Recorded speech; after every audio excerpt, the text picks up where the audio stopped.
ఎందుకు? నాన్న సర్వర్గా పనిచేసిన విషయం, నేను డెలివరీ బాయ్గా పనిచేసిన విషయం, బావ వాళ్ళు పాత సామాన్ల వ్యాపారం చేసే విషయం అందరికంటే ముందు నీకే తెలుసు. అయినా నువ్వు నీ మనసులోనే గుట్టుగా దాచుకున్నావు గాని బయటకు చెప్పుకోలేదు. ఎందుకంటే మా అమ్మ బాధపడుతుందని ఆలోచించావు. ఇప్పుడు నువ్వు ఎంతో గొప్పగా మాట్లాడావు కాబట్టి అమ్మ బావ వాళ్ళని బయటికి పంపించకుండా వదిలేసింది. లేదంటే బయటకు పంపించేసి ఉండేది. పలు సందర్భాల్లో నీ జోక్యం మా కుటుంబం ముక్కలైపోకుండా కాపాడింది. అందుకే థ్యాంక్స్ చెప్పాను. నిన్ను అభినందిస్తున్నాను కూడా. మా అక్కింతకు ముందు మంచిగా ఉండేది. నిహారిక ఏవేవో ఆశలు రేపేసరికి మారిపోయింది.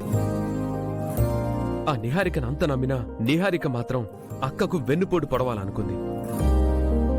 అక్క నీ గురించి ఎన్ని మాటలన్నా నువ్వు మాత్రం అక్కకు న్యాయం చేశావు. అపకారం మర్చిపోయి ఉపకారం చేస్తున్నావు. నీలా ఎవ్వరూ ఆలోచించరు. మీరు నన్ను ఎన్ని రకాలుగా ఇబ్బంది పెట్టినా నేను మాత్రం మీ గురించి ఎప్పుడూ చెడుగా ఆలోచించలేను. ఎందుకంటే అది నా కుటుంబం. నా కుటుంబంకు ఎవరైనా అన్యాయం చేసినా, నా కుటుంబంలోని వారు ఎవరైనా అన్యాయంగా ప్రవర్తించినా బుద్ధి చెప్పాల్సిన బాధ్యత, సరిదిద్దాల్సిన బాధ్యత నా మీద ఇంకా ఉందని నేను అనుకుంటున్నాను. కుటుంబ సభ్యులకు మేలు చేశానని, నా గురించి ఎంతో గొప్పగా ఆలోచించి నన్ను అభినందిస్తున్నా. మరి నేను నీకేం అన్యాయం చేశానని నన్ను దూరం పెడుతున్నా? ఎందుకు మన బిడ్డని వద్దనుకుంటున్నా? అక్షయ పుట్టుకను ఎందుకు తప్పుపడుతున్నా?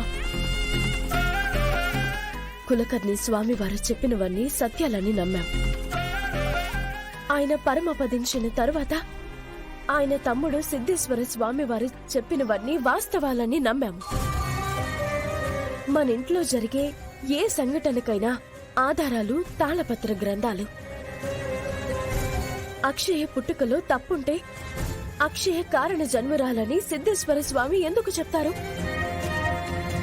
అక్షయది అమ్మవారి అంశాన్ని, అత్తయ్య వంటి జాతకం అని ఎందుకు చెప్తారు? తన పుట్టుకలో ఏదైనా కల్మషం ఉంటే ఆనాడే చెప్పేవారు కదా. చదువుకున్నవాడివే కదా, ఎందుకు ఆలోచించలేకపోతున్నావు? ఎందుకు DNA రిపోర్ట్లో తప్పు జరిగిందని ఎంక్వైరీ చేయలేకపోతున్నావు?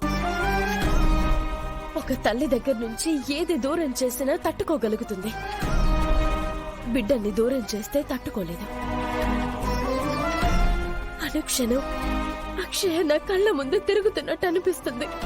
మనిషి దూరంగా ఉన్నా